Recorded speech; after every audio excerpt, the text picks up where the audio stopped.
একটা জিনিস আমি কিছুতেই বুঝতে পারছি না, যখনই সোশ্যাল মিডিয়ার ভাইরাল কোনো হ্যাক আমি ট্রাই করতে যাই সব কিছু একেবারে গুবলেট হয়ে যায়। কিছুদিন আগে ভাইরাল স্কেলে বিড়াল তৈরির হ্যাকটা ট্রাই করতে যেয়ে ছেলে মেয়ের 3-4টা স্কেল নষ্ট করলাম।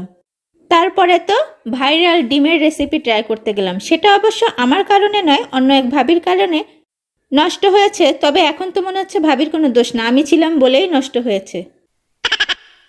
আজ আবার বসে পড়লাম বর্তমানে ভাইরাল মোমের ফুল বানানোর হ্যাক নিয়ে। মনে আছে কিছুদিন আগে সমুদ্র পাড় থেকে কুড়িয়ে আনা ঝিনুকের ভিতরে মোমবাতি তৈরি করেছিলাম, সেখান থেকেই কিছুটা মোম বেঁচে গিয়েছিল। তো ভাবলাম শুধু শুধু আবার আরেকটি মোম নষ্ট না করে এটি দিয়েই ট্রাই করি। অনেক কষ্টে মনের মতো একটি গাছের ডাল সংগ্রহ করলাম, তারপরে একটি বাটিতে শ্যাম্পু দিয়ে মোমটা গলিয়ে নিয়ে কাজ শুরু করলাম। দেখেন অবস্থা। সোশ্যাল মিডিয়ায় দেখছি কি সুন্দর 3 আঙ্গুলের ফুল তৈরি হয়ে যাচ্ছে, আর আমার এগুলি হয়েছে বরফের ফুল।